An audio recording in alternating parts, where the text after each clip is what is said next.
there, coming to you not live from the Big Cat Nest. We are the Red Falcon Podcast. Today, we'll be talking about One Piece. As always, I'm Tiger, and my favorite One Piece straw hat is Zoro.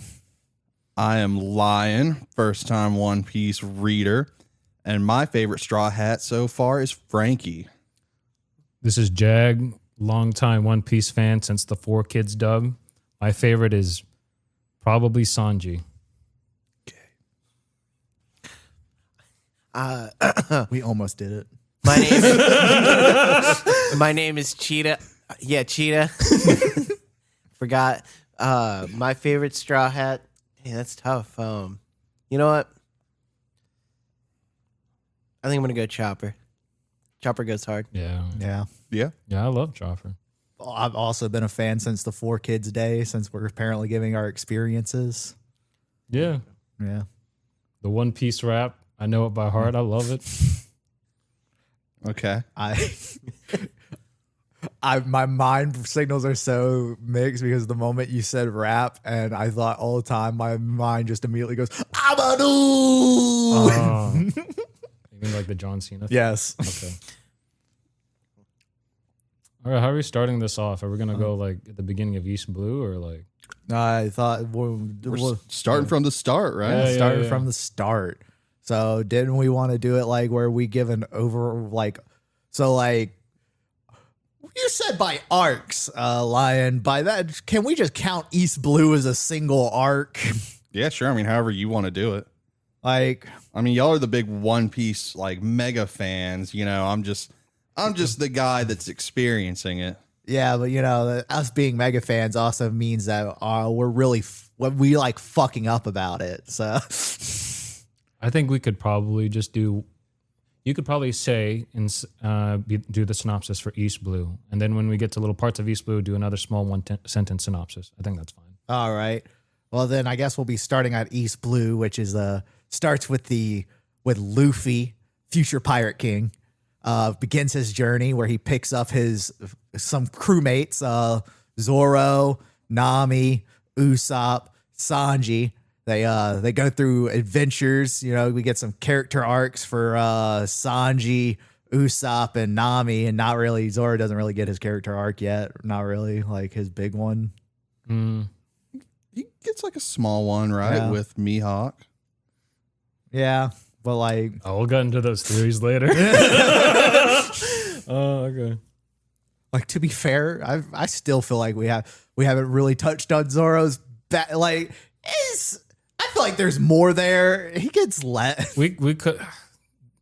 We will talk about Wano another day. Yeah. So okay. So we'll just start off on East Blue. Yeah. What were your reactions to it? So I guess the first major part would be, would be with Kobe and recruiting Zoro. What do you think of that? I really enjoyed it.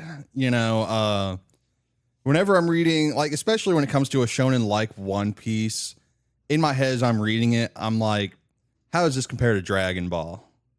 And as an introduction, I won't say it's quite as good as Dragon Ball's introduction, but it definitely feels similar in a good way.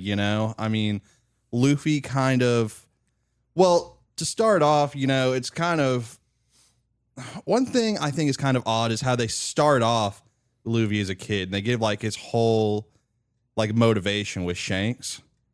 Yeah. Which is really atypical. Typically they kind of throw you into it a little bit with the protagonist as he is now. And then they sprinkle that stuff in later, which I think it was interesting how they did it, how Oda did it. It's different. It kind of made it feel like a bit of a slow start in some ways, but it was interesting. Shanks was interesting. Fucking piece of shit, Shanks. I guess piece of shit Shanks. Yeah, these two hate Shanks. I'm the I'm only a person who Shanks likes. hater. I love. Fuck I mean, he Shanks, seems bro. cool to me so far. Yeah. I mean, so far I only have his experiences with. I've only experienced this and his interactions with Whitebeard. so far, really, yeah. you know, and I don't have any complaints about either. But we'll get to that later, you know. So, I mean, Shanks is interesting. I like that introduction. And then you skip to him like popping out, you know, and just immediately fucking meeting Alvida and just being, wow, this is one busted ass bitch. And the way he gives Kobe the courage to say, you know what, Alvida, you are a busted ass bitch. I'm tired of pretending you ain't. I really admire that. I respect that. I like when a character can bring out the best in others. Okay. Like that courage. The introduction to Zoro is cool. You know, they immediately are like, whoa, this guy is not someone to fuck with, you know? And then he's got his whole thing where he's tied up, he's waiting for his execution. And of course, Helmeppo told him that if he could just like stay tied up for, I think, a month without food or water, he would let him go. A little bit retarded of Zoro to take him at his word for that, I feel. Well, Zoro's not he's not the brightest in the head department. That's true. Yeah. And it's, you know, it felt like kind of dumb writing at the time. But as I've read more, I'm like, wow, you know, it is kind of fitting. Zoro is just kind of stupid. Yeah. Yeah. So it works. It works. And it's a nice character moment when like that little girl shows up with the rice ball and she like gives it to Helmeppo and he like takes a bite of it. He's like, wow, this is fucking disgusting. She's like, well, I put sugar in it to make it extra sweet. And he's like, you dumb bitch. And he like stomps into the dirt. And then Zoro's like, feed me that rice ball. Luffy's like, what the fuck do you mean? It's full of dirt. He's like, feed me the rice ball. And he like gags it down. He's like, tell that little girl it was fucking delicious. You've made it far enough that you'd get that Zoro's, you know, nickname, you know, for the fan base isn't the pirate hunter, it's the minority hunter. Which I think you might appreciate. I have heard that. You've gotten through enough where you've seen Zoro fights a lot of the minorities in One Piece. I'm going to be honest. I never gave that any thought. I mean, like Alabasta, Mr. One is black. He takes out Mr. Four, who is black. He takes out the pink-haired woman, who is black.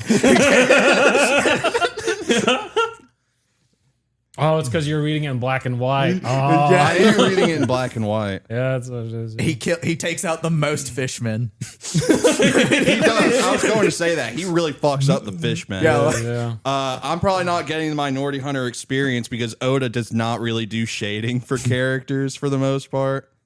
Everyone's just kind of white. Yeah. I feel like in the he gets manga. better about it later on. Yeah, because a lot of the shading, the colorization is in the anime, and that's why I was kind of disappointed with Robin not being tan. Well, that's a thing. But whatever. Yeah. It's not really a spoiler for you because you're reading the manga. But in the anime, post time skip, she loses her tan. I don't know. Did you know she had a tan? No, Oh, there you go. Not really. I'm fine with her not having a tan. I don't really. Yeah, I guess because I just started post time skip and then I went back. I also had no opinion on her having a tan or not. I mean, I always picture her as pretty white since she's a scholar. Yeah. Okay. Sorry. Well, I do like Zoro, so the Minority Hunter thing makes sense. Yeah. But this is Captain Morgan, right? Was Helmeppo's dad. Yeah. Yeah. Good old Axe Hand Morgan, who they make it seems like he's going to be important and come back, and he never does. Yeah, that was one thing He's like- that was weird to me because they have him like escape Yeah. in like the It's one of those crazy things where like it's so clearly set up for him to come back, and Oda loves bringing back random side characters. It's just crazy to think about one of the ones that he actually set up to come back. He does it. Instead, he's like, let's just make Alvida stay around. It's probably because he made Alvida hot. he made Alvida hot as hell. Yeah. But we'll get to that. As far as so Zoro, strong introduction. Axe Hand Morgan, kind of boring, but that's fine. He's like a first villain, you know. Starter villain. He does what he needs to do. He's more of a plot device than anything. It's cool. It's solid. Well, Yeah. I think I think it's showing from the very beginning how it shows something about Luffy from his interactions with Kobe, where it's one of the things I think that sets Luffy apart than a lot of heroes and like the typical, hero type thing, where Luffy really does make you want to help yourself first, or he's like, no, you need to ask for help. You need to yourself. I'm not just gonna help you to help you. You gotta ask for it and want it. Like, I'm not a guy who's just gonna come along, see your sad ass, and change your life just to change your life. I'm gonna look at you and go, bro, what do you want? That's true. I do really enjoy that. I like the part where, like, something going wrong. Like, aren't you going to do something? He's like, why am I going to fucking do something? Like, what the fuck did I got to do with that? I'm a pirate. Yeah. I'm not a hero. I'm a pirate. I care about freedom. And then from there, I guess the next part would be they pick up Nami and then they go to Usopp's island, right? Yeah, they go to Usopp first. Yeah. All right, what did you think about Claw Hands, dude, or Cat Hands, dude? Don't they fight Kuro? Buggy before that? Do they? Oh yeah, they do fight Buggy. Oh, before yeah. that. I That's what I'm forgot saying. about Like, that. that Yeah, does yeah. not sound right Yeah, to yeah, me. they fight Buggy. Buggy's important. Yeah, Buggy's important. I love Buggy. Yeah. Yeah, so the Buggy fight with the introduction of Nami. Really cool. I like Nami's introduction where she's kind of like that swindler, that scammer. I really enjoy stuff like that. I always like more like trickster type characters, which I think she fits into pretty well. She could be kind of a fucking annoying bitch. I give it to her because she has the collective of probably 99% of the brain cells on the crew at that point. So like she kind of has to be. Yeah, but she doesn't even consider herself part of the crew at that point. True. True, but she wants to survive. Yeah. She does want to survive. I'll give her that over one of the fucking, I'll get into that later. One of the things that in the anime, they would do little like post show like anime interviews to like members of the crew as kind of like SPS type things.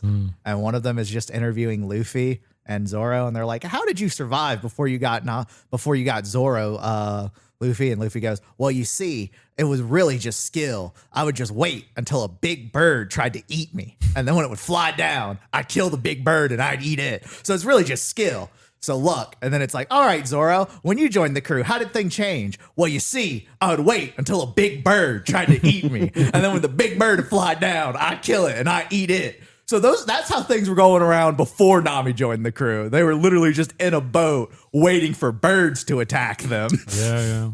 Hey, it worked. Okay, but he will not become Pirate King this way.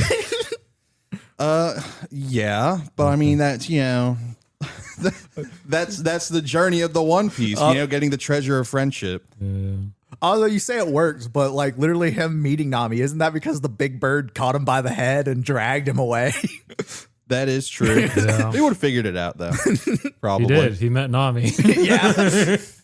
But anyway, the more important thing is Buggy shows up. I fucking love Buggy. The goat. Yeah, Buggy is the goat, bro. He is just the perfect level of fucking retarded for a villain of his caliber. And What do you mean his caliber? His not a very serious threat. Okay. The fucking disrespect. Look, I love Buggy, man, but like, he does not feel like. Bro, he could 1v1 Zoro. He true. Yeah. We're still in this stage during the Buggy fight where everything's still feeling like setup, Yeah. Buggy feels like a setup villain. When I love Buggy. I love the chop fruit. I love his insecurity about his clown face. All that stuff. It's great. But the Buggy fight does not feel like a culmination of anything. It feels like a stepping stone. And you're gonna be real fucking surprised later on, then, huh? Honestly, I forgot how late it is that Buggy does come back, and so you haven't reached the second act of Buggy yet. Because I will say he becomes so much more of a joke character that when you reread it, I was like, it's surprising how serious he is in that first meeting where like he becomes so much more jokey that truly it feels offsetting how serious his portrayal was in his introduction. So even hearing you say he was kind of a joke then, it's like, it's crazy how much more of a joke Buggy becomes. Buggy versus or on their 1v1. No feet. I don't know, man. I mean, it's basically a gag manga, you know. I don't really try to take it that seriously. I mean, it's got emotional moments that hit, obviously. Yeah. Yeah, like the dog. Oh, dude, that dog broke my heart. Just, I can't lie. What was his fucking name? I think it's like Chocho. Something like that, yeah. No, but that story about like waiting for his master to come back and he's guarding that Fucking fought a store. lion. Yeah, and the lion fucking kicks his ass and just takes all the food. And I just felt so fucking bad for him, That's bro. another solid side character who keeps coming back, Richie the lion. Yeah. I really liked in the in like the like chapter opening things when like Buggy still hasn't come back yet. Yeah. And they're all like fighting for who's going to be the captain. And then like the lion, he beats them all up in his sleep, I think. Yeah. And then he just wakes up wearing the captain's hat. That's another thing I really like about. I really love the when he's doing literal serialized stories as the openings for the chapters, because you know, like it falls off sometimes, or it's sometimes just art. But I really like the opening one page stories that are continuous. Yeah, me too. Yeah, those things are great.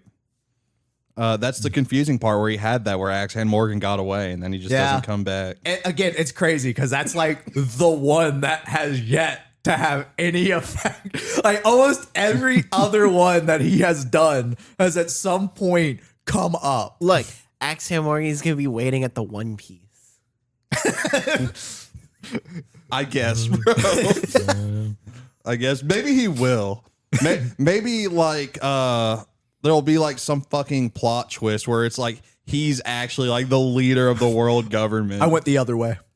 What was your other way that he was? No, he's like, I went the other way. You guys were like, I'm going through the Grand Line and He went everything. to No one thought to go the other way. Yeah, he went west instead of east. I went west. Yeah. It was honestly so much easier. I don't know why no one's done it before. Yeah. Wait a minute. Don't the Straw Hats go west because they enter the Grand Line from the East Blue? Oh no, they're going towards the center. Yeah, they're going towards the center because you have to. The west, east, they are all the up mountains all like combine into the one path that goes in. Yeah. Dang, he cuts off his other hand and he's dual axe Morgan. I learned my one weakness. It was my human hand. Oh my god. No, he eats the fucking goat fruit and just becomes like all powerful.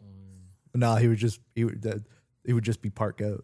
No, that would be the ox fruit goat variant. Nah. No, I don't. Okay. No, he would just become Mary the fucking butler from Usopp's Island. Oh, you mean like guy who like does his glasses? No, the other one, the one that's good. Oh, the good guy. The lamb guy. Ah. That's Kuro. Yeah, that's Yeah. Kuro. How could you not remember Kuro's name, bro? No. Kuro the black cat, bro. Yeah. All right. Okay. He's the fastest pirate ever. Bro, he's the fastest pirate. Like fucking Bird is the fastest guy in the universe. All right. Try and get a bit more on track. Buggy ball. So you know the Buggy fight, very entertaining. I like the weakness where his feet are stuck on the ground. Yeah. Yeah. It's truly one of those things where you're just like, bro, that's so glaring. It's also very like- glaring. You thinking about it, there were like probably more weaknesses with devil fruits early on. There are like almost the only weakness devil fruits have now are like hockey, and That's it. because early on you're meeting the like outcast in the outer seas, like the weak ass devil fruits. I know, but they're like more interesting to have these weaknesses Yeah. rather than just completely I'm a dragon, and whatever. They are, but it's kind of that thing where a gag manga gets big, right? And you have to take it more seriously. Yeah, you also have the fact that originally, like One Piece was supposed to be like 200 chapters. Yeah, fucking Crocodile was supposed to be one of the fucking emperors. yeah.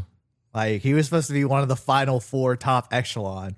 And then they were like, hey, you're getting a lot more chapters. And he was like, fuck, I guess this guy's a warlord now. But back to Buggy, you know, and that's another thing we're talking about, like fastest people around. I love how talked up the Buggy Bomb is. And that shit falls off so hard.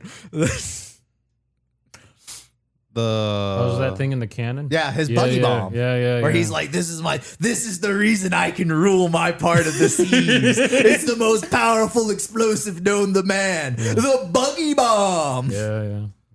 Yeah, that was a good gag though when they like kept like flipping the cannon around on each other. Yeah. Man, actually, I remember with the Buggy arc, that's when I really thought and started to appreciate the early art and the action scenes are so clean in One Piece. Like it was like close to Dragon Ball level, like how easy it was to like read the action. Yeah, I actually mentioned that to Jag as I was reading it. I was like, the paneling for fights is actually super fucking clean. Yeah, it's I really good and easy enjoyed to it. read in early One Piece. I enjoyed it then. Yeah. It falls off. You know what? I'm gonna make an apology here because we've already done it a lot. When talking about One Piece, we're gonna try to stay on track, but we tend to jump around a lot. Yeah, We're gonna side tangent a lot with One Piece. I'll be real. One Piece is the most side tangenty thing we'll probably ever do. But they'll all be relevant to One Piece. Let's put a big like asterisk on the probably, you know. Yeah. Because like we shouldn't, you know, don't quote us on that. Yeah, we haven't even got to JoJo yet. God, yeah. Yeah, that'll go around. Yeah. All right. But anyway, so all the Buggy stuff, fucking sick. You know, you haven't watched it, but I have, and you've already said you're not gonna watch it, so I'll bring it up here. Who? Because Lion. It's because it's live action. This time. Live action. Because this is one of the few parts where we can compare live action to the anime. And I would in the live action, it's so stupid that they don't bring up the weakness of his foot. They don't do that. They just win the Buggy fight by just winning it instead of him having the weakness of his feet. Like they just still catch him normally. That is very dumb because without that weakness, they would have lost. Yeah. Yeah, because he's the goat. Yeah. The chop fruit, bro. He's the strongest character in One Piece, bro. Bro, honestly, I feel like I mean, he's not Egg McBad, but Yeah, he's Egg McBig, Egg McBad, the evil version. Look, He has the no leg version. just wait until Buggy can start splitting atoms, bro. we can't even get onto that. You haven't even reached that point. okay, all right. So next arc. Is it Barati? No, isn't that now we're at Usopp Syrup Village, right? Yeah. We're at Syrup Okay. Village. Usopp was before or after? Yeah, you get Usopp, then you go to Barate because Sanji's not there to fight Kuro. Yeah. Yeah, you're right. I would like to state this is the most bastardized arc by the live action. Yeah, it's pretty bad. They made Syrup Village so much worse. So much worse in the live action. Because I like Syrup Village, like in the manga. Yeah, that's How about fine. we get a synopsis on it before you Okay. break into your tangent? Okay, well, basically, it's Usopp's village where they pick up Usopp. He's a liar. You got Kuro, the butler, with the most convoluted, fucking stupid plan ever to take over the village, and it gets thwarted by the Straw Hats. Yeah, that's basically it. Yeah, that's it. You give your little live action tangent, then I'll talk One, about. they get rid of the best character, Django. Oh, they get rid of What? Django? Jake. In the live action, he has 3 crew members. They don't even pull up with his whole crew. It's just Kuro and they have a cat lady and a cat guy who are supposed to be the twins, but they changed the gender of one of the twins. And that's it. That is his whole crew on the island. It is the worst fucking shit ever. I was like, bro, where's Django? Without Django, you don't get the full body Django whole arc of them becoming Marines. This is one of my favorite side arcs. Yes, that is one of my favorite. Where full body and Django become the GOAT Marines, bro. Cause 1, 2, Django. Yeah, that's a real shame. Yeah, and it's 2 episodes. Didn't need 2 episodes. It's And like a weird horror. They set thing. it up as a horror film because they make it to where Luffy is knocked out by poisoned wine, so he can't help. Zoro is trapped in a well for 2 episodes. He is trying to climb out of a whale. They threw him in a well, and it's just him trying to climb up the well. So that's why it's just, don't forget that's how they give his backstory. yeah, they give his whole backstory. That's how he finally manages. Him thinking of Kuina is how he manages to will his way to climb up this well. When I'm like, bro, Zoro at that point could jump out of the well in the manga. Like, crazy stuff.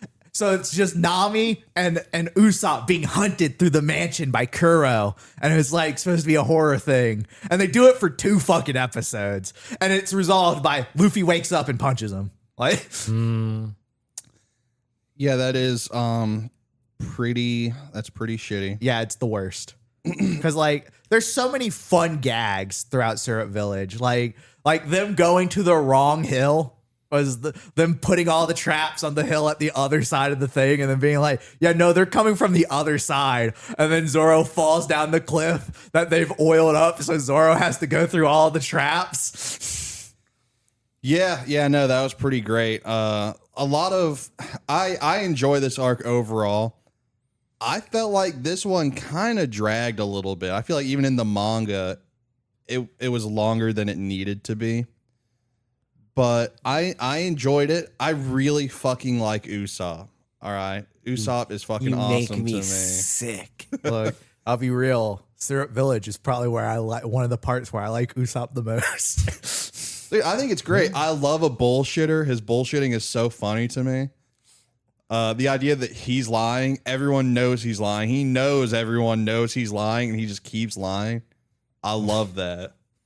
Well, actually, Sounds like the psycho. one of the funny things is that I think at this point through the thing, a lot of the lies he told on Syrup Village, they all become truths. Yeah, that later on, but No, he's reached them because like the no, giant. no, I'm talking about like where he's at. Yeah, no, where he's at. They've already gone through because it's the goldfish is at with Broggy and Dory.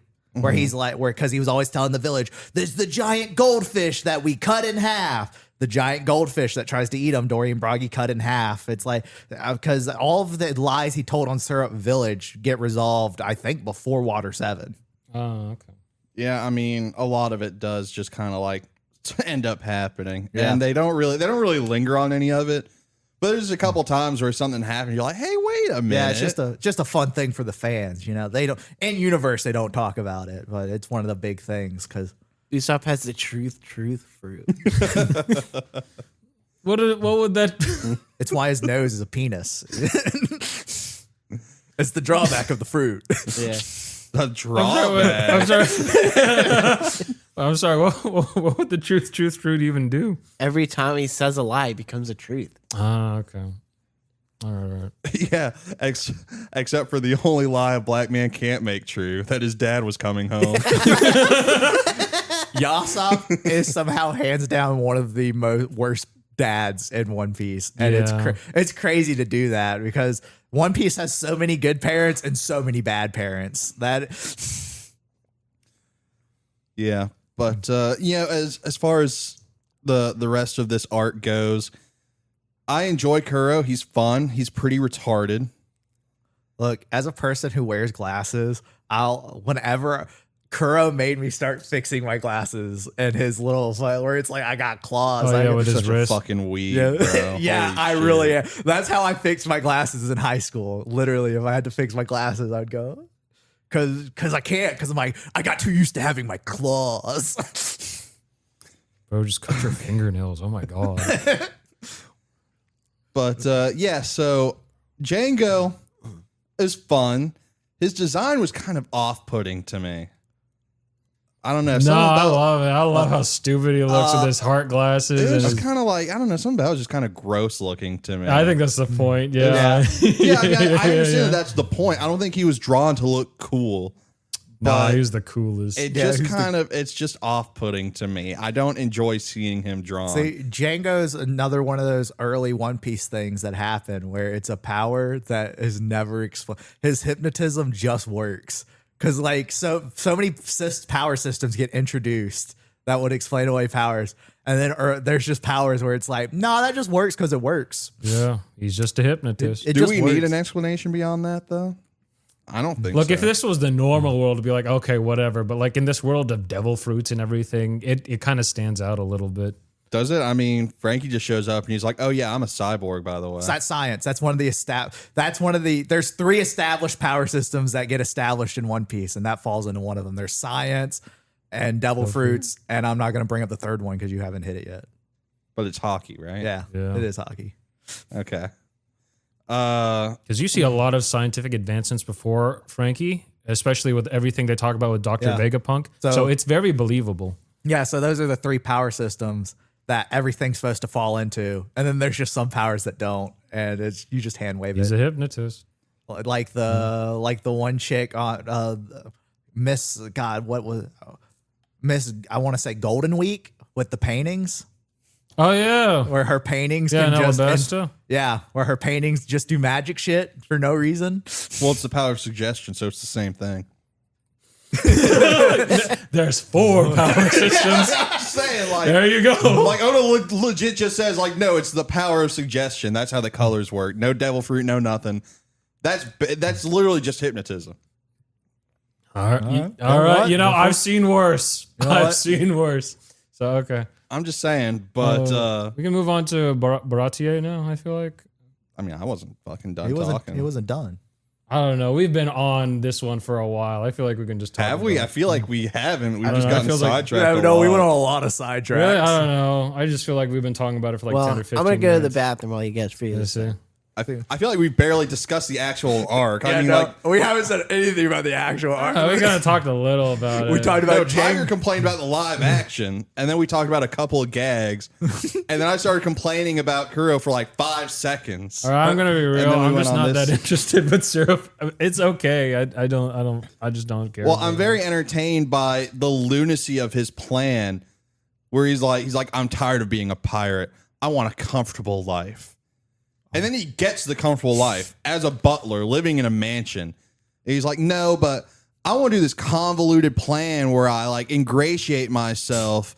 And then like I call my pirates here after a few years and then they kill everyone. And then Kaya dies.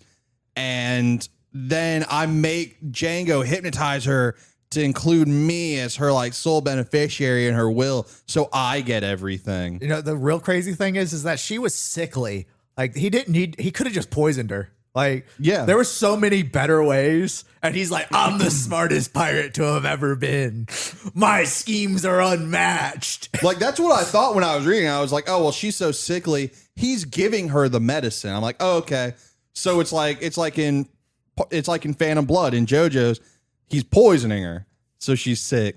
No, See, I've read that part now. yeah, you get the reference. Pretty sick. But it's just completely irrelevant, you know. The No, only she's just- reason she's sickly is just so that Usopp has a reason to go and make her smile. Yeah. It's just a reason to keep her cooped up in the mansion. Oh, okay. But it's entertaining. It's a fun arc. I like it. It gets us Usopp, and I love Usopp. It introduces one of the Going Mary. Yeah. I was about to say one of the Merry best Go. members of the crew. Yeah, The yeah. Merry Go, you fucking fake fan. What? You said Going Merry. Yeah, it's the Going Mary.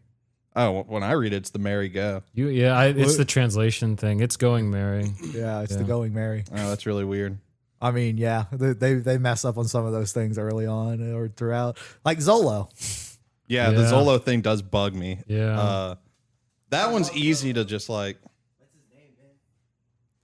Jay, Man. no one can hear what you're saying. But I can't wait for us to get to the Lego thing they're doing now, and he goes from Zolo to Zoro to Zego. Oh, they're doing Lego One Piece? Yeah. yeah. Yeah, I Oh. sent the link, bro. Yeah, Was that last night? it's it's a while ago. I don't remember. It's Sorry, bro. they're doing an adaptation of the live action to Lego. Okay. Yeah. and I Which is see- crazy because they didn't say we're not doing it of an adaptation of the manga or the anime. It's specifically of the live action to Lego form. Okay. Who the fuck knows why? But they're doing it. It's like a retarded game of telephone where they're like, all right, we got this live action based on this anime, based on this manga. We're going to make a Lego version of the live action. Ooh, wait, a Lego One Piece game though? That would go hard. I'd play that. I mean, I think all Lego games go hard Yeah. for the most part. Yeah. Like, they're really fun. I don't know. Lego DC supervillains. I didn't fuck with it. Really, I thought it was okay. I did not play I didn't that, really so I like the don't- whole create a character thing. Anytime there's like a create a character thing in that, it's always either really generic or just ripped assets from the other characters. You can create Yeah. a character like Sonic Forces. Yeah, like literally exactly like Sonic Forces. Damn, all You right. make a villain. This might be the greatest game of all time. It's not. I'm sorry, listeners. We broke our promise. We have done a tangent that is not related to One Piece. I mean, I wanted Did to we move make on. a promise that we wouldn't do that? I did. Well, I want to move on to Sanji. So can we do that now? I don't know. Yeah, let's move on To to the the Baratier. yeah the Actually, real restaurant quick, I have a shit. question. My actual favorite character, that dude in the chest. When does he show up? That Gammon. Yeah, yeah, You just said he's your favorite. You don't even know his name. yeah. He's bro. my favorite character. Gammon, bro. Yeah, he's my favorite character. He shows up after Buggy. I can't even mention my favorite Straw Hat. No, you can go ahead. No, I can't. All right. Okay. Well, I don't know. Has he gotten doesn't- to it? No, he hasn't gotten to him yet, bro. Okay, never mind. The most only one I haven't integral gone to is person. Jinbei, and I know that he exists. Nah, bro, you're missing the most integral member. I know my who he's fucking talking about. God. He's talking about the Straw Hat who's been with them. He's talking about the real the triple cover Straw Hat. Yeah, no, oh, damn it. Yeah, we were You haven't gotten. You haven't gotten. him. gotten. Okay, we'll move on. We'll just talk about Barati. I thought you wanted to talk about Gamon. I know, but He spawned one of the dumbest theories that Oda actually came out and said, where it was supposed to be the One Piece are the empty chest, and that's when Oda had to come out and be like, no, the One Piece is a real treasure. It's a real treasure, guys. That's good, because yeah. everyone was like, it's supposed to signify his thought process of him always believing the treasure is there, and Luffy finding it and it being nothing is actually going to be reflected when they find the One Piece. And Oda's like, no, that would be stupid. It's a real treasure. The One Piece is a real treasure, guys. I do really appreciate Oda constantly saying like, "No, guys, shut the fuck up. It's treasure." Yeah, like it's gonna be something valuable. It's the friendship. No, that would be fucking stupid. But yeah. Anyway, so you want to give a synopsis for? Baratier, they show up at a restaurant and they meet this chef who's a gentleman, definitely a full-blown gentleman, not a pervert. And basically one of the goats of the Grand Line shows up, Don Krieg. And they have- leader of the biggest fleet of the East Blue. Truly a man in his prime.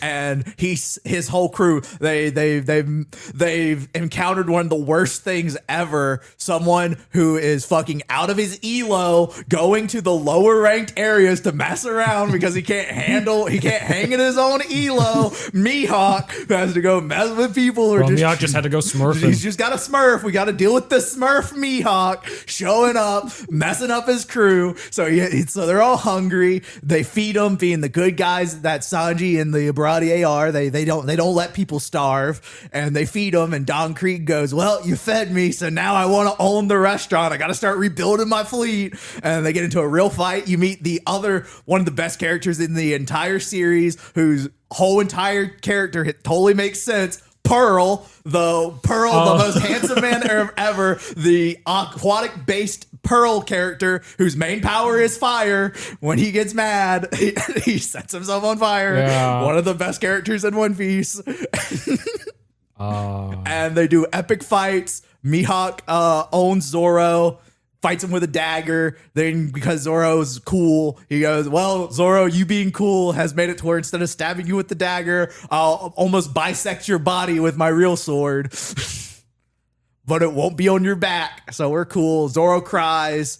One of the few rare times Zoro actually cries in One Piece, where he says, "I'll never lose again, Luffy." Okay, I just want to say before I give my thoughts on this, your synopsis for this arc is probably longer than every other synopsis you've given so far. It's because it's one of my I favorite love arcs. Barati. Yeah, it I love shows, it Barati. shows. Yeah. And it's one of my favorite ones because it's one of the most memeable arcs where there's so many things that happen in Baradier that are just so fun. Yeah, go ahead. So my thoughts are, it is really fun. It's very fun. I really like the theme where, you know, the guy shows up that's part of Don Krieg's crew and no one else wants to feed him, but Sanji's like, I'm gonna fucking feed this guy. Everyone else is like, Sanji, that's fucking stupid. He's a fucking piece of shit pirate. You're going to feed him, and he's going to go back to Don Krieg, and they're going to come back, and they're going to fuck us up. Sanji's like, I don't give a fuck. He's hungry. I'm going to feed him. So Sanji feeds him. He goes back, comes back with Don Krieg, fucks them all up. I really enjoy that. It's cool. It's always nice when a character has a code, even when they're doing something where you're like, there's no real benefit I feel like for One you. Piece- Sanji out If of there's anyone. a character to say they have a code that they stick to it to the detriment of themselves constantly, And some- Sanji and has others. the most. Yeah, it is. Sanji It's has so Sanji. many codes that detriment him. Yeah. That constantly come up. They do. Actually, the only one that doesn't detriment him is probably he doesn't fight with his hands because he kicks like hell. I think that's it. I think that's the I only mean, one who's good. but it's been shown that he would be stronger if he did Oh, yeah, he also would use his be. hands. Yeah, so true. it's still to a detriment because Oh, he's there, not at yeah. his full potential. I guess, yeah. That's true, yeah. That character trait of his is less frustrating in this than it is in other parts. What you mean? Which one? Like, well, we'll cross that bridge when we get to it. Okay, You don't want to go on another side tangent? I'm trying not to, but I don't want to provide examples for arcs that we're going to talk about. You know, when I can just talk about it then. But as far as this arc, that part's very entertaining. Pearl is funny. Like I said, It goes on for way too fucking long, dude. he's one of the most hated characters in One Piece. Like people fuck for such a small bit character. People fucking hate Pearl. I can see why. Because like when he first shows up, I'm like, okay, yeah, he's funny. It goes on for so fucking He's long. also he's one of the few characters in One Piece whose theming doesn't match anything. Like none of his themes line up. He's just a hodgepodge of like Oda had random ideas and just put them all into one character and just threw them out there. I grew up in a jungle, so my name is Pearl and I'm a pearl. And when I get hurt, I start fires. But also, here's the funny thing. He also says that he's never been hurt in a fight. Yeah. And then when he gets hurt in that fight, everyone in the crew is like, wow, he's never been hurt before. But we all know what's going to happen now since he's been hurt. He's going to do what he always does when he's hurt, which never happens. He's going to light himself on fire. See, that's another fun thing in One Piece. Characters lie a lot. Yes. But a pirate would never lie. Yeah, you know, pirates never lie. They never steal. They never cheat. Never cheat. Yeah. But like it's one of those things where sometimes like you'll be giving integral information from like kind of like a narrator's viewpoint and then find out, yeah, no, that was a lie. Yeah. But I mean that went on for fucking ever. The Don Krieg fight with Luffy, I also feel like went on too long. But the paneling was really nice. I thought it was really fun to look at. Yeah, it was good. I think with Don Krieg, it really Ed, you gotta be careful, bro. You just shook all our microphones by hitting bad. it with your phone. My bad. The Don Krieg fight, I think, is really interesting because I think it's honestly, it's like the first time where like Luffy really, really gets pushed, like in just a pure fight thing where it's like not silly things or it's like not really joking, where it actually goes real serious fight wise. Like Luffy really has to lock in. Yeah, it felt refreshing to me because after the whole hypnosis thing on Syrup Island, I was like, oh well, it's nice to know that not every big event after this will just be like the wait for Luffy thing. Yeah. And then, you know, it kind of does become that. yeah, no, Well, it does. I think it's more like I view it less as a wait for Luffy and more like everyone gets their matchups. And Luffy as the integral matchup is gonna be last. He is, but like it still kind of feels like it because the way it's written is because Luffy's just like busy doing some random thing that Yeah, if he wasn't exactly. doing it that moment, then It feels like the same trap that Dragon Ball falls into, where like they just have to write a reason that Goku is not there. I would say it's fair saying it's well. Actually, let's. I I was no, we'll go into gonna that bring another up day. something way in the future where I feel like there's some arcs where like Luffy isn't needed there to resolve it. Well, there's one specific arc. It's the Zo arc. Like that one, Luffy wasn't really needed. No spoilers, please. Oh, it's the biggest arc in One Piece. Yeah, it's one of the smallest arcs. It is to the point. That's the one that we're talking about with Puma, where he thought it was the Big Mom arc, where he was like, "That's the Big Mom arc," and we're like, "No, that's the Zo arc. You're It's on like the Zo 19, arc." it's 19 chapters. It's not really even. Okay. Yeah, whatever. Well, Chef Zepp, I love Chef Zepp. Yeah. Red lit. His backstory with Sanji, that was like one of the first times I thought, man, that is a really sad backstory when I was like 6. God, I know were you watching it when you were 6? Yeah, it was, 4 Kids, One Piece. Okay, yeah. So it's a lot different from my understanding in the anime. From the No, manga. he still eats his leg. Really? Because I read a thing in the question corner where a kid specifically was like, hey, so I noticed when I watched the anime that Chef Zepp didn't eat his leg. He does it in the anime. Oh, okay, I remember him missing his leg. Yeah, he loses his leg. I still thought that was sad because, I'm 6 and I don't want to get mutilated. I mean, that's sad, but I think like it hits you in the gut so much more for him to eat his own leg because he gave up all the food to Sanji. It does, but, it's just, I was 6. I think it was still like, hella sad. Yeah, I mean, I'm sure it was. But I mean, yes, it's more impactful that he ate his leg, which I agree. Yeah, I mean, that is like fucking, that hit, man. When I read it, I was like, It's also, Zeph is one of those people who the further along in One Piece you get, the more impressive you realize he was. Oh, yeah. Because the fact that he was able to offer to Luffy a map of the Grand Line. oh, yeah. When you get, the further you get, the more and more you realize that to have that is crazy. Yeah. Zeph had to have led an insane pirate career to have that. Yeah. Wait a minute. No, he didn't have the map of the Grand Line. Buggy had it. Nami stole it from Buggy. What Zeph had was a journal from his experiences in the Grand Line. Yeah, but it was said in the journal. I'm pretty sure it might have been mentioned later. Where we're at now, where it was mentioned that it had basically mappings out of the entire Grand Line in his journal. And no, what they stole was the map to the Grand Line. No, yeah, you're right. What That's Zeph it was. had was mapped of the actual Grand Line, because all Buggy had was a map to get into the Grand Line. That's right. You're right. My bad. My fault. But just fuck Pearl, man. I mean, if that's what you want to do. I mean, he was pretty handsome. I mean, that was another one of his theme. He was so handsome. Yeah, Don Krieg was a dick. What a little bitch Don Krieg was, bro. Yeah, he shot spikes. In the 4 Kids version, he shot like plungers. Because they don't want to show people getting like spiked, with little holes in them. So it's like, now he's just going to plunge them to death. Don Krieg, literally, the way I introduced him up with so much fanfare is because he is like literally the only major villain who never even gets mentioned again. Yes. But his armor was cool. Yeah. That's true. Like- That's true. Okay, so like- one more thing I'll say. Mihawk shows up here. My only experience with Mihawk so far is his appearance here. The way y'all talk about him. Agenda Piece has done Mihawk. I know. I used to love me. I used to Agenda Piece defend. got their claws into Mihawk, and he went from being one of the coolest, most badass characters of no fault of his own. Literally nothing to support it. His name has been ran through the mud, and it is now he is the most fun character to call. He's bum maxing.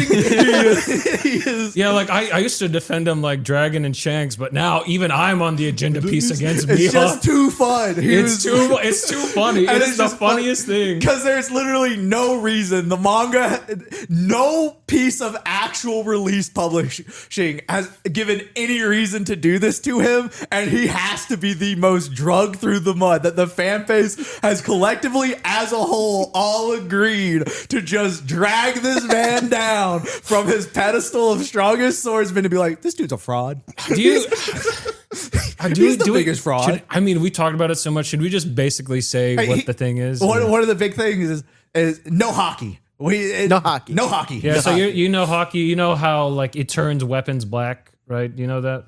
No. So basically, well, it doesn't pre-time skip. Basically, to show when hockey was being used, they realized, oh, pre-time skip, all the uses of hockey, you can't really notice because we're not making it noticeable. So we're gonna make it where you can turn where it turns things black when you're using hockey. Yes. And Mihawk's sword is just black. So you've never seen him use hockey. And so the big thing is he's the greatest swordsman. He's really good at sword techniques. He's an ass fighter. Bro doesn't even have hockey. Like you have to be a top tier fighter, you have to have hockey. So the Okay, thing does is, he actually not have hockey, or he's never been shown to have hockey. No.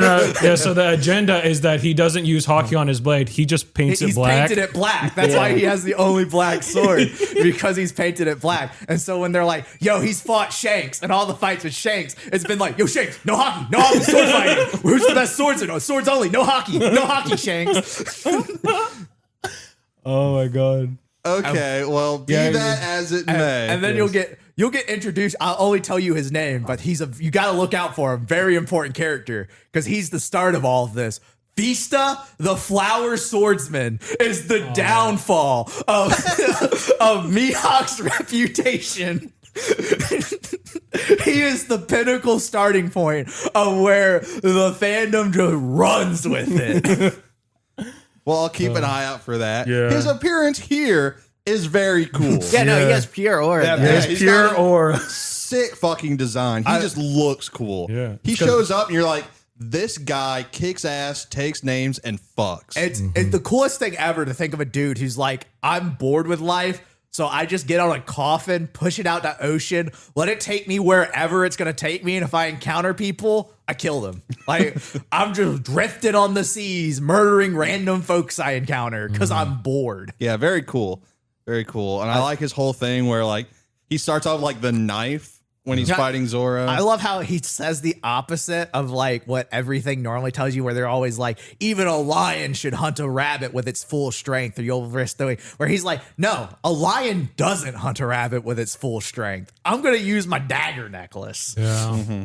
You wouldn't use a cannon on a fly. and I agree.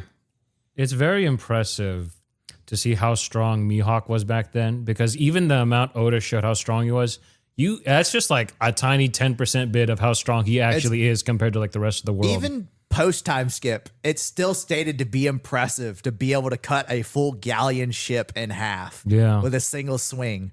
And Mihawk did that to a fleet. Yeah. No, Mihawk in this was pure aura. Yeah. And I really like the idea of like him fighting Zoro and being like, I could kill this guy with my eyes closed, holding my breath with this knife.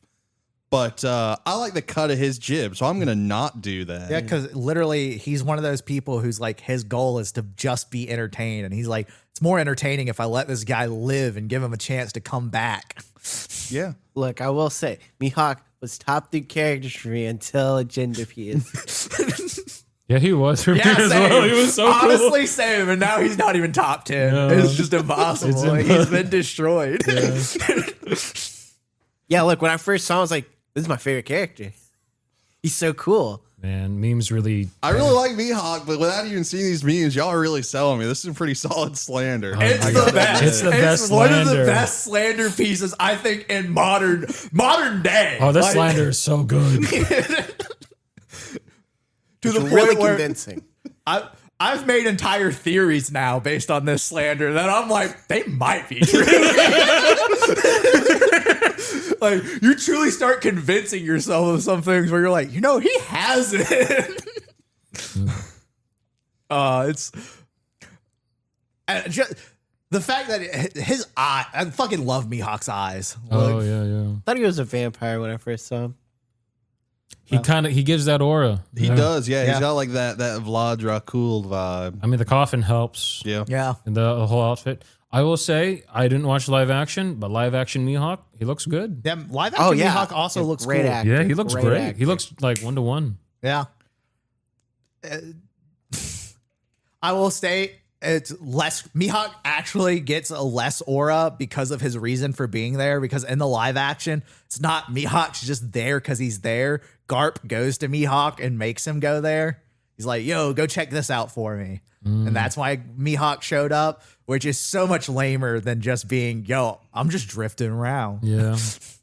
That is pretty lame. That's pretty. Yeah, So Mihawk would never. Yeah, Mihawk Would Mihawk will only do menial tasks for one person, and that's his gay lover Shanks. Hey, how long have we been on? We probably about 48 minutes. Oh, okay. I told you, 3-hour episode. No, we're gonna cut think- it off at an hour, and I think we just do East Blue. Yeah. I think probably. honestly we're gonna have we're not making it through the East Blue, fellas. I think we can run a little long and cover East Blue. yeah, fine, yeah, okay. Okay. I mean, we don't have that much more with it. I mean, we have literally, I think one of the biggest things with Nami's entire village arc. I think I could talk like 2 hours about. Yeah, we can talk a lot. There's a Come lot, on, man. There's not even to talk about there's there. the analysis that Jimmy talked to Yeah, me dude. about like months ago. It was actually just so interesting. It's crazy how much I listened to this like lady in like her 70s who has like fucking a master's degree in literature, and she started reading One Piece, and the analysis she gave and the things she pointed out and all the links she made, I was like, fuck. I would have thought about this so much more than I thought. Yeah. Like, because all the things and stuff she pulls up all fit with where I'm at now. Like, Let's give a quick synopsis about Nami's Arlong Park arc. Yeah. And then we'll get into Jacob's opinion, or sorry, Lion's opinions. God, you're fucking this up so bad. Say, bro, I even remember to refer to Puma as Puma, and he's not here. Yeah, Yeah, Jag. my bad. So we get to Nami's arc starts with her leaving Baradier early. She steals the ship. They go. They catch a ride with the two bounty hunters who. Oh shit! Wait, we didn't talk about Zoro's friends, the other bounty hunters. I was just about to bring them up. Okay. The two bounty hunters who are Zoro's two friends who never show up again. But I can't remember their names, but they're cool fellas. They're two stand-up gentlemen. They catch them. They go to Nami's island, which the synopsis of Nami's entire thing is one, Oda hates moms. Yeah. Oda really hates moms. Nami has basically grown up in slavery as her entire island has been enslaved by Arlong, a fishman pirate who kind of like Mihawk, but with less purpose, went, I can't hang in my elo, so I'm coming out here to the East Blue, the weakest of the seas, so I can really dominate. And so they take this island. He has this crackpot plan. Insane plan, super insane the more you think about it, where he's like, I want Nami to map all the underwater seas and to further expand my kingdom. And the more underwater seas she's able to map, the further I'll be able to expand my kingdom until eventually I'll tear down the world government. And it's like, bro, you're from the Grand Line. You know how strong people are out there. Your plan's stupid. Like, you know, in your heart of hearts, the top tier fighters can like flick you away, even if you have the fucking seas. Like Garp doesn't have a devil fruit, and he could no diff you no matter how well you know the ocean. A lot of editorializing in the synopsis. Yeah, well, because it gets me fucking. It does something to me. Right. You encounter one of the greatest sea beasts of all times, the cow Mumu. Yeah. Then you go through pain, stuff happens. Nami goes, help me, and Luffy goes and fucks up some fishmen, and synopsis done. Yeah. I really enjoyed this arc. I was very pissed off with Nami at the beginning of it. Yeah, because I'm like, oh my God, we got the betrayal, blah, blah, blah. Let's just fucking get this over with. But it stays entertaining. Her reasoning is very sound. I love all the characters that come up here. Yeah. All the characters are very entertaining. What's her adopted dad's name? I can't remember his name. I don't know. That guy was I fucking mean, the awesome. Pinwheel guy. Yeah, Pinwheel. I only call him Pinwheel. Yeah, I mean that works. That works. Great. I love that little tidbit at the end where it reveals like They all knew. because no, I like that reveal, but no, like the small reveal at the end where like Nami is like scared of him, and so like puts the pinwheel on his head. He's like, "This will help," and her adoptive mom is like, "That's not gonna fucking help. That's stupid." Immediately helps. Yeah. She immediately just loves him. Bellamere. I remember her name. Belmare, I think. Right? Because it was French. I don't know. Belmare. I read it, and I read it Bellamere, so I don't care how it's pronounced. I think it's supposed to be Belmare because I'm pretty sure it's just literally just French for beautiful mother. Oh, Okay, yeah, there you go. yeah, probably. There's That's nice name. no. Then Oda put even more so than Yeah, I mean, like the whole thing with the pinwheel is like supposed to be a thing where it's like rebirth. So like when he finally puts it down, it's them accepting that this time of the island has come to an end, and it's finally time for them to rebirth and restart. Yeah, that's beautiful. But But no, it's all very cool. I like it shows Nami's intelligence first of all for how well she's been able to like keep all this up and like juggle all these balls basically.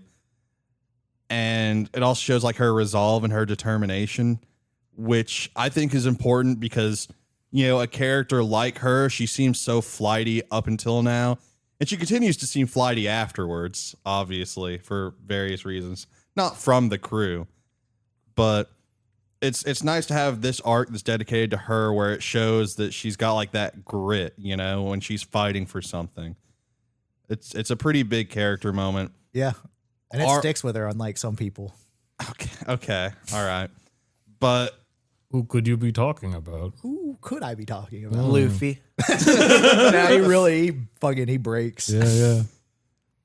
But the fights are great. All the fishmen are great. I love Hachin.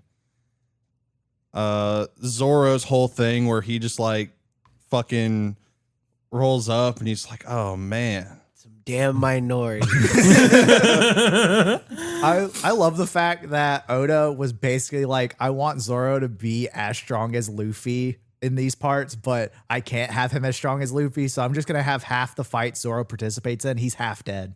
Like that's true. That happens so he's much. He's like, I have established that Zoro is as strong as Luffy, so if we have two Luffy tier characters here, it's not really an issue. It only becomes an issue if one of them is always almost dead.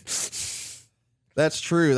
I mean, and that just keeps happening. Yeah, no, it's a continuous thing until post time skip, where it's truly a thing, because pre-time skip, he's really established that basically Zoro, Sanji, and Luffy are like rock, paper, scissors, where they are all basically at the same level of strength, just specialized in different things. And he's like, I have to have ways to draw that back. And for Sanji, it's his many oaths, or his many character quirks that make it to where he is not as effective as Luffy. And then for Zoro, it's just, well, what if I just always have Zoro brutally injured because they encountered some being way more powerful than them, and he's going to take the hit for that. And then by the time he recovers, they're going to meet another one and he'll just take the hit again. Yeah, that does just kind of keep happening. But I will say, I'll let you give some more of like the deeper analysis. I don't really know. I have a lot of deep analysis on this other than what I've said. I do love the twist that all the villagers knew what she was doing. Yeah. And they were just kind of like playing a part to... Yeah, and then when they find out that it's all been, they were like, we were only in it because she needed this. Yeah. Now that she's been broken by it, we're going to go we're taking some of them with us. Yeah, the whole reveal that Arlong like set it all up and took all the money she was raising to buy the island from him. I would like to state it's crazy that the one naval officer does not have the rat fruit. I don't. He's like, it's truly one of the few characters introduced in One Piece where his name is like a reference to rats. He looks like a rat, and it's like the only thing missing is the devil fruit. I didn't really think about that at the time because like there's just so many like animal looking people. Yeah. I thought it was just like a quirk of the world, like how you have all the fishmen and then the regular men are just like mammal themed. Yeah. So that really falls off. I've already noticed that. Yeah. No, it's the majority of people who are animal themed have a devil fruit related to it. Yeah, but no, it's all really sick. The fight scenes are really fun. I one of my favorite parts in the fight scenes is where Luffy like goes out of his way while fighting Arlong when he gets thrown into Nami's room, where he's like, I gotta kind of pause this fight because I gotta fuck this room up. Dude, that shit was so cool. Yeah. he's like, wait a second, pause. I gotta fuck this room up. To me, it really made up for some of the shortcomings of the fight, because I will say this is like the Luffy versus Arlong fight is the first fight I remember seeing where I'm like, the paneling is starting to get kind of messy. You know, like I feel like the action is not as clean and easy to track here as it's been. Yeah, there's a lot of times because like they're all supposed to be like moving so fast and Arlong's spinning around. Yeah. So a lot of the panels are just like swirls, you know? It's also one of the things where I think I might be wrong, but I'm pretty sure it's one of the first times where you see Luffy actively create a new battle move mid battle. Or like normally it's something he thinks about. I remember Axe. I don't remember anything else. He does Or the Stamp. he does the whirlwind because of the thing on his head. He imagines that and he twists himself up and he unleash and that's I kind of remember that. that's one of the first times he like creates a move mid fight, which shows his process. I liked this. I think I like this part more in the anime, mostly because the walk to Arlong Park is one of the most iconic moments to me. It really is. Well, Arlong Park is literally the where if you're a One Piece fan and someone's like, well, I don't know if I'll like One Piece, what you tell them is read to Arlong Park. If you at that point, if you don't like it, you're not going to like One Piece. I agree. But at Arlong Park, if you get through Arlong Park, that is the part that will tell you whether or not you will like One Piece, because it is kind of like, it is the first culmination of kind of like what makes One Piece, where it's like tragic backstories, all the interconnecting world building pieces. Like, Yeah, I'll say that in a very big positive way about Arlong Park is that every arc up to this just feels like setup. yeah. You know, this is the one where by the end of it, you feel like you have a resolution. Yeah, like I said, by the end of Arlong Park, you're like, oh, I like One Piece, or it's, oh, this isn't for me. That is because until Arlong Park, I myself was reading, kind of thinking like, is this how everything's just going to keep going? 'Cause it seems like at every arc up until then, they like beat the bad guy and like, oh well, we got this out of it.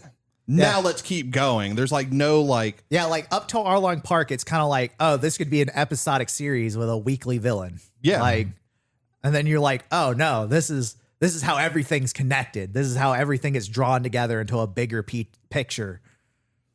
yeah. Do you have any more analysis to give, Tiger? I mean, I can talk a lot. There's so many things, like just we didn't even really touch on it. Just the fucking like walk up. I mean, like, I think that's one of the most beautiful moments in One Piece is where she's sitting there crying. And there's another thing where Luffy, again, he doesn't say, I'll help you. She has to say it to him first. Like, he's not going to come up and say, I'll solve your problems. He's like, I've presented you already. You already know the kind of person I am. You know what has to be done in this situation. But the moment you ask me for help, you know I'm willing to offer it. But you know you have to ask. No, you're right. I really did get choked up. Just like that one panel of her like with tears streaming down her face saying, help me, Luffy. Look, this is a thing where I kind of agree with Jag, where I think like the visceral brutality of her stabbing her arm over and over in the anime is just like so heart wrenching, as like they just, and then like you pan out to all when he says, let's go. And it just pans out to the rest of the crew, all with their serious faces on as he gives her his hat. The one thing he's told her multiple times, this is a treasure more important to me than my life. And I'm entrusting you with it while I go to handle your problems, because that's how this works. I entrust you with things if you entrust me with them. It's a two-way street. Yeah, it was really beautiful. Also, Nami's sister was pretty hot. Yeah. There are, look, Oda is going Naomi? to draw a lot of hot women. It's not going to. I don't know if we need to bring up every single hot woman. Well, I feel like we had to bring up her sister in some capacity. One thing we definitely have to bring up, because again, these get fewer and fewer far between, is Usopp's fight where he does good. I think it's really a thing where Usopp manages to overcome his fear in a moment where it's actually he is right to be afraid, and manages to use cleverness to out-trick his enemy and overcome a very clearly superior enemy. Yeah, no, I'll give that to you. That's one of my favorite things about Usopp so far, is when he's just like always terrifying. And I'll give you that. Now I've made up to Thriller Bark. There are a lot of moments where like he's just like, I'm gonna fucking run away. And I'm like, come on, man. Look, We've had so many moments where you've like conquered your fear. Now you can. I'm It sorry never to tell you gets this. better. It never. I'm Like, sorry, I wish it gets worse. I'm sorry to tell you this. Look, I'm just gonna say it is truly because you've gotten to a point where this is thing where on Alabasta, and he's like, he refuses to say Luffy is not going to become Pirate King, where he's like, I will Yeah, I never love say that that. moment. He goes against that. He literally is like, yo, we should just lie and say Luffy's not going to be Pirate King to get out of this situation. And it's just like, bro. And you know who doesn't do that? Nami. Nami fucking goes, you can kill me where I stand. Luffy will be Pirate King. And Usopp's like, Nami, why'd you sell the bag? Should have just lied. And I'm like, Usopp, kill yourself. I'll give you that. That's pretty fucked. Yeah, what a bitch. It's Also, I'm surprised Arlong has never shown up again. He's mentioned a lot. he's mentioned a lot. Well, yeah. No, the thing with Arlong for me, it's amazing how much, like, you think he's actually so strong later on because you realize, oh, he was part of the Sun Pirates or whatever. And actually, I don't know how far you got with that. He was basically Grand Line level, but like the way Luffy beat him, I don't know. He just feels like fodder. Well, I mean, because at that point, Luffy is literally like, he doesn't actually power up that much before Alabasta. So at that level, he's still like, at that point, he's kind of like low tier warlord. I know, but like I'm thinking Jinbei area, right? Because I feel like Jinbei is so much higher than Arlong. Because Jinbei is. Yeah, I know, but like they're on the same pirate crew. It kind of feels like they're supposed to be even. Let's not have a bunch of fucking spoilers here. Oh, sorry, for the I guy forgot that about just that. finished Thriller Bark. Okay, Sorry. I'm just gonna. I'll throw out a very clear Nothing thing. happened. Arlong was Nothing happened. Yeah, that's it. Arlong. It's basically like Arlong was the. I would probably say Arlong was the Brook of the Straw Hats to the Sun Pirates. Okay. All right, fine. Okay. I'm not gonna disrespect him by saying he's the Usopp, because he very clearly wasn't the weakest member. Yeah. The way you say that kind of makes me worried that like Brooke is not going to have a lot to do. Well, no, I was saying that because of the fact that I'd say Brooke is top 6. Arlong was like fifth. Yeah, the fifth or Sun, sixth. where he's like he's top mid. Yeah. Where Okay. he's like upper middle level. 'Cause you'd say, like- basically the way the Straw Hat power rankings work, since you know Jinbei, Yeah. it's Luffy very clearly at the top. Yes. Then you have Zoro, Jinbei, and Sanji, who it's kind of where they've now become the rock, paper, scissors, where it's like depending on the situation and environment, it's thrown up in the air which one is more powerful. Then under that, you have Robin, Frankie, and Brooke and Chopper. So Arlong being Brooke, you'd be like 7th in this case? Or are you talking about like Brooke early on before? No, these are in tiers. Yeah, okay. Because you could say Brooke is 5th. Like when I put Tier you 5. Yeah, he's tier 3. Because tier 1 is Luffy. Tier 2 is Sanji, Brooke, and Zoro. Okay, Tier okay. 3 is Brooke, Robin, Frankie, Chopper. Yeah, okay. And then you have the final tier, which is Nami, Usopp. Yeah. I feel like Nami deserves to be higher than Usopp. She does. Especially at our current point, she is definitely stronger than Usopp. Usopp is clear bottom, but I feel bad putting him by himself at bottom, even though he deserves to be there. In fact, and in the One Piece world, you could argue that Chopper is actually in that last tier instead of in the tier with Brooke, Frankie, and Robin, because he's Yeah, but he doesn't feel like it. he doesn't feel like it because he's so much more useful in like other ways as a doctor. Yes. Like it comes up a decent amount where it is truly useful, his intelligence. And also his transformations. Yeah. When especially, okay. Actually, no, because But- some other ones I can't talk about. But again, So it's, he gets more after he takes like the 3. Yeah. yeah. Okay. Post time skip, everyone gets cool new stuff. Yeah. Except I think that's fair. Usopp gets it and then stops using it almost immediately. That is also true. That is also true. Can we just not fucking talk about time skip stuff for a Yeah, little okay. bit? It's really hard. Well, so basically, Arlong would be in the third tier of their crew, where it's like he would be a leader of men. Because, like, again, if you look at it, the Straw Hats are basically, since at their command, all of them are technically would be on commander level because they're the main crew. But there's very clear delineations in that. It's like, you get what I'm saying? I get what you're saying. Okay. What? I don't know. I feel like we should just move on. We've been on this one for a while. I told you. It's like 20 minutes. I feel like we can just. I mean, there's not much left. I mean, there's Rogue Town. I always forget Rogue Town. I don't. I Refresh feel my like memory on Rogue Town is It's where we where were introduced to our boy Smoker. Smoker, and also it was Gold Roger's birthplace. Yeah, and that's where, Yeah. where Buggy shows up again with Yeah. I Yes. love Smoker. Smoker's another one of my And we favorite get No, things. Smoker's the fucking goat. Yeah, dude. I like Smoker a lot. Then we get the Roger execution scene. Yeah. Then we get Luffy where Luffy almost perfectly recreates it, and he's smiling, and everyone, and it's like sends that big thing where it's like he would have died with a smile on his face, Just like Gold Roger. and then you get Dragon showing up. Yes. Is this where we get the reveal?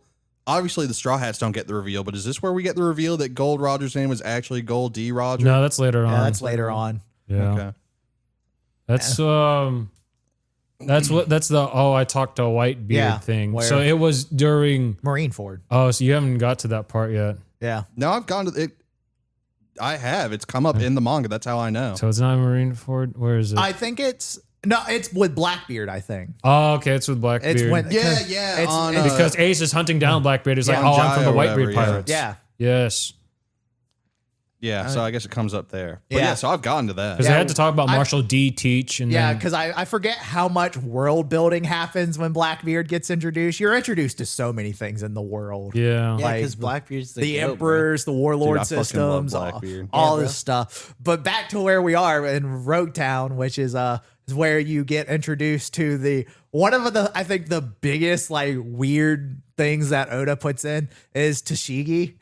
Tashigi. I'm It's so confused about Tashigi. Tashigi is such a weird choice for a character. You where just it's- feel like she should just be Kuina or something. yeah, where it's like Kuina, where it really feels like Oda should have just been like, Kuina actually survived. Yeah. Like, I feel like that would have been a less of an ass pull than there's this Marine that looks exactly like her, also wants to be a great swordsman, and Zoro has encountered her.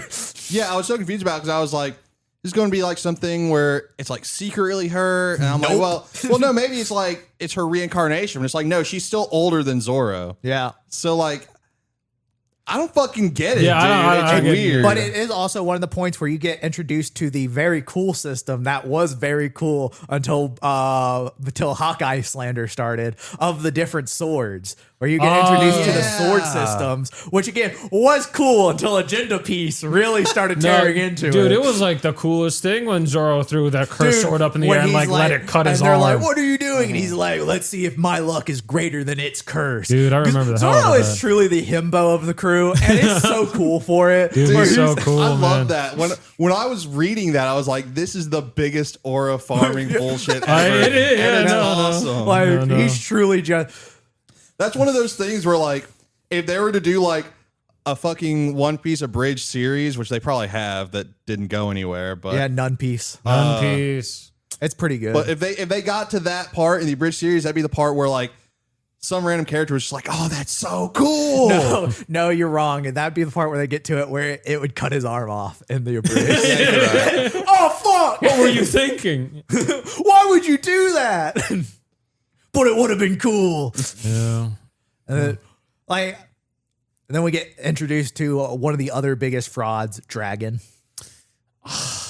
No, we cannot no talk about how much of spoilers, man. we cannot debate whether or not Dragon is a fraud at this moment. It's not a spoiler because it's heavily debated. It's just my thought on him being a fraud. Okay. Okay, In well, fact, I'm in the minority. no spoilers on Dragon. Yeah. I only know the basics. I know that he's a revolutionary and he's Luffy's dad. Yeah. That's basically all He's we a know re- he's a now. revolution. All we know. That's why he's a fraud. Like fucking like 20 years out from that Yes. reveal. Yes. We know he is the leader of the. He's a revolutionary and he's Luffy's dad. Yeah, he's the leader of the revolution. Dude. Man. But we get introduced to, some cool things, some cool is this where they show that all the like people out in the crowd at Goldie Rogers' execution? Where you see like Shanks, Buggy, Smoker. Yeah, it is. Like you see all these. They probably did because by this point it was already established that Buggy and Shanks were in his crew and that Then, but there and was also Smoker was later the on. one There's that other recognized- people that are shown in that scene that you recognize. Like I think Crocodile's there. Actually, there's a thing later on where they go back and show off the Goldie Roger execution again, and they might have added more people around Yeah, but I that know time. even in that original one, there was a lot of people in the background that they didn't focus on. That Was they Crocodile in there? I'm pretty sure where they then changed the focus Yeah, okay. because they like doing that. Where it's like very clear. Everyone like the picture didn't change, but they changed from who they blurred out. Where like you could tell from the blur that if you knew it was them, it's them, and then they unblur them. Okay. And I think Smoker has one of the best introductions. Oh, my pets tried to eat your ice cream. I'm sorry.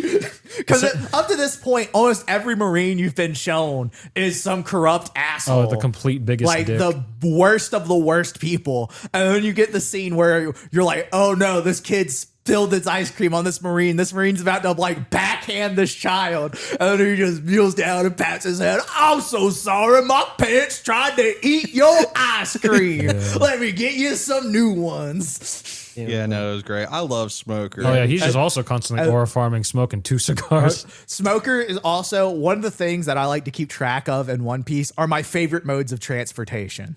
And Smoker has one of my favorite modes of transportation of just a fucking motorbike made of smoke is such a cool thing. Yeah. No, man, I'm always a sucker for whenever there's like a power based around like booze, gambling, or smoking.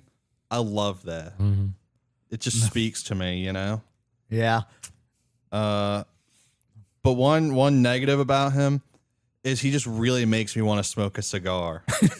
I'm reading him. I'm like, bro, I've got like fucking 5 cigars. I could just light one up right now. Hey, you got a light too, man. You got a light too. And it's so funny because it's just one of the it's one of those things where like it's like, did the devil fruit make them like this, or were they like this and because of this they got the devil fruit? I think it's the latter. From my perspective, I also do, but then there's just some people where it doesn't work like that, which is, this is jumping a little ahead, but just because he's like the only character in One Piece, so I swear, gets a devil fruit and it has nothing to do with anything about him. And it's so funny because they focus I know on you're it so talking much. about. I And know. it is Kaku and his giraffe fruit. Yes. And he is like Oh, literally yeah, the okay. only character who has a devil fruit, where even he's like, no, I swear, I've always thought giraffes are cool, right? Giraffes are cool. I swear, guys, giraffes are cool. Where like he's the only fucker in One Piece who got a devil fruit, who literally is just like, I guess I have this devil fruit. I swear it's cool, guys. I think that's a point in our favor though, because like he's so clearly embarrassed about it. Everyone else likes their stuff.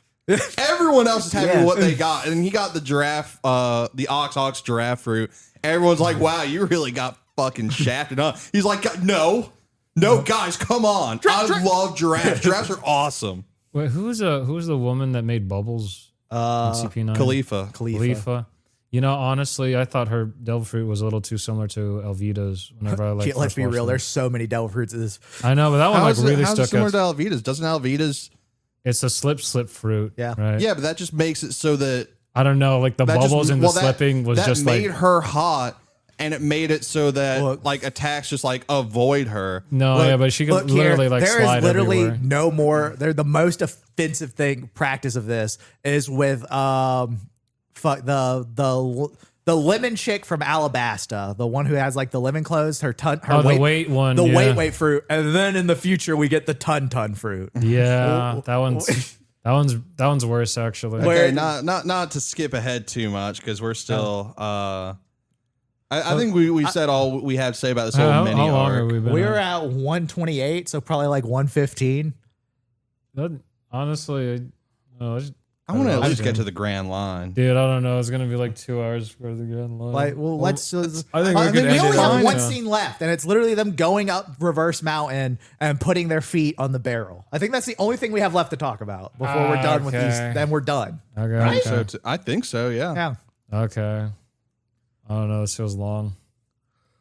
it is long. I mean, I think it's fine for it to go long. No, I don't know. I feel like we just stayed on certain topics for like 5 or 10 minutes too long. I feel like we could have cleaned it up.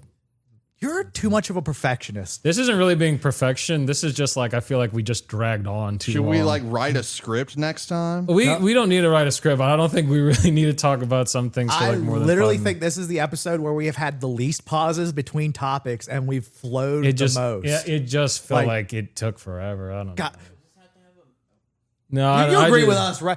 You agree with us, right, Cheetah? He is too much of a perfectionist. I'm He's not being a like, perfectionist. Cheeto was looking at his phone so many times because like, okay, I'm done with he's this part done of this that conversation. almost every podcast. Yeah. Also, I have nothing to add here because I have not read East Blue.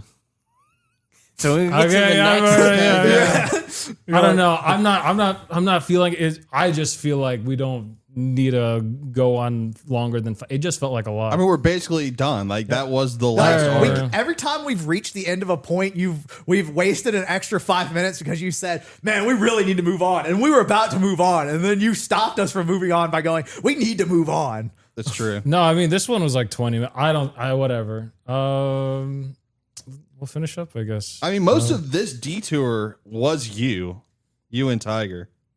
We did not that part. This Well, okay, low-town I'm gonna be one? real. Yeah. I had fun with that part.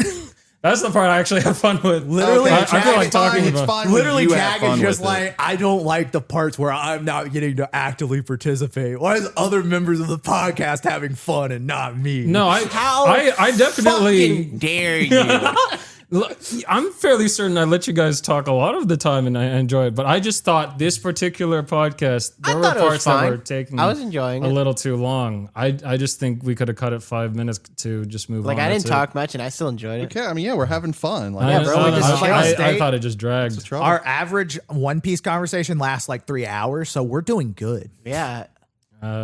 Whatever. Yeah, I feel like there's so much more we could have talked I've about. held back on so much. You know how much I can tangent. I haven't given none of my personal theories. I think the personal theories would actually have been more fun, to be honest. I think fucking next guy. time, I think you should put in more of your personal theories. I think that'd be better. Why I'm why not would you joking. do that? Because as soon as we get to like 20 minutes, you're going to be like, guys, we really no, got to no. fucking move it. I think that's more- guys, we got to fucking stop right now. I think We that's have to just keep more going. entertaining. By dragging the on, I people mean it in took New a long Zealand time. and Vietnam, they have to fucking hear our thoughts on the next arc. Cut Hey, the Jag, shit, guys. Jag. Yeah. Drag on these balls on your face.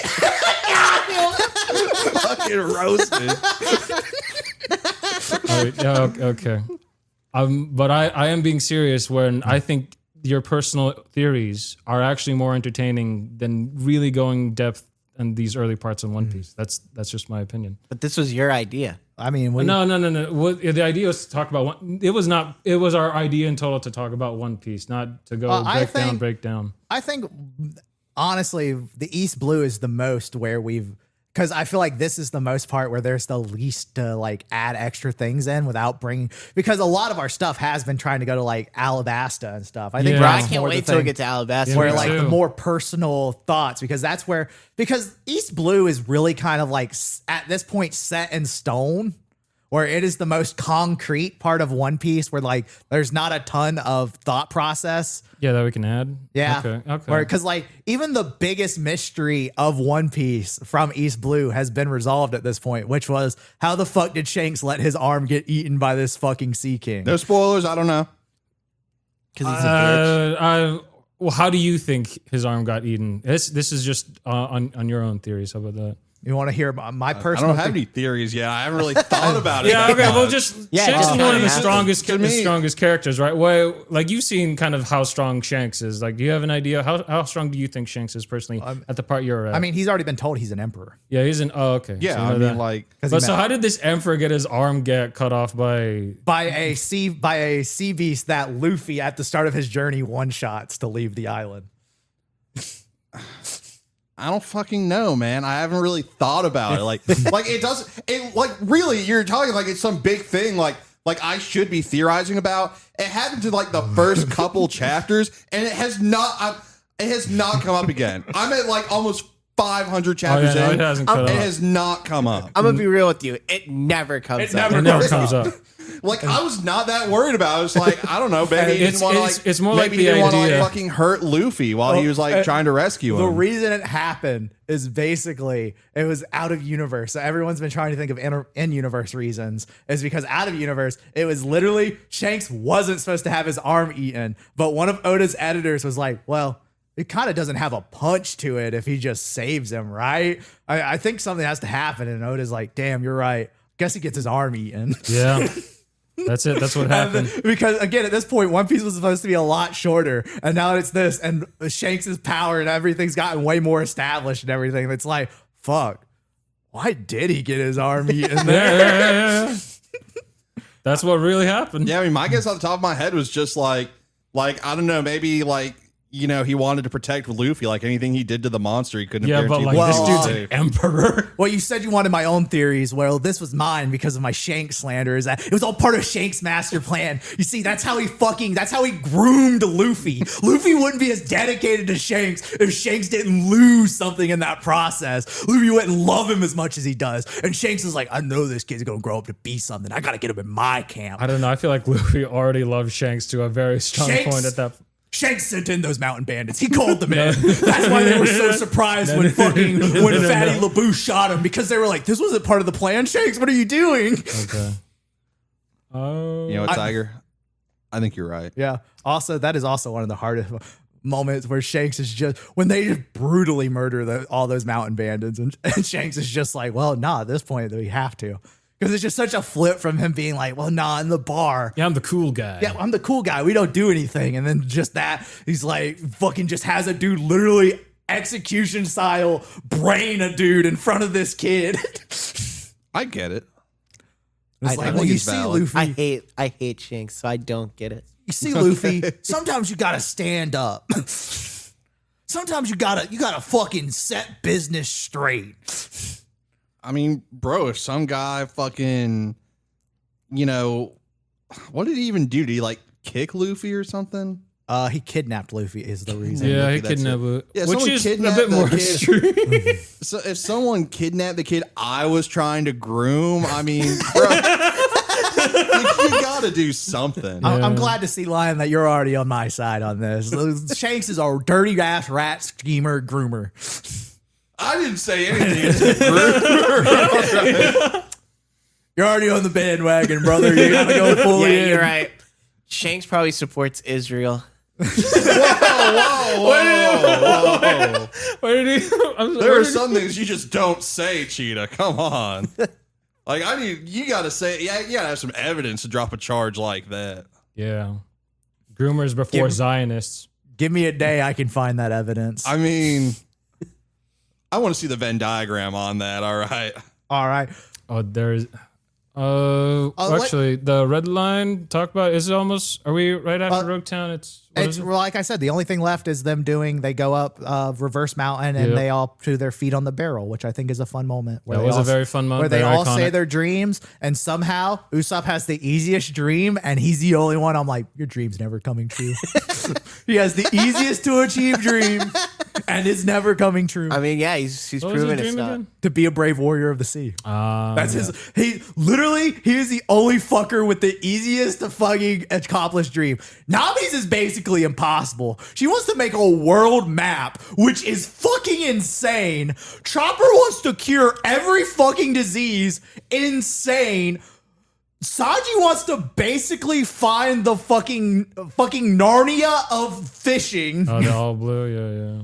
Zoro wants to become the best swordsman in the world, and Luffy wants to become Pirate King. Wait, I don't think we talked about Chopper's Island at all. That's because Chopper's grand line. Yeah. Yeah. We'll get to that next time, whenever that is. Yeah, Yeah, we haven't talked about Wapol, man, my favorite character. yeah. Yeah, it'll come up. Actually, just to end this on a meme that people won't get, but I just really want to tell it to you, Lion, because in my mind, it's the funniest thing I've thought of recently. Okay. So at one point in time, Cheetah did not know who John Wayne Gacy was.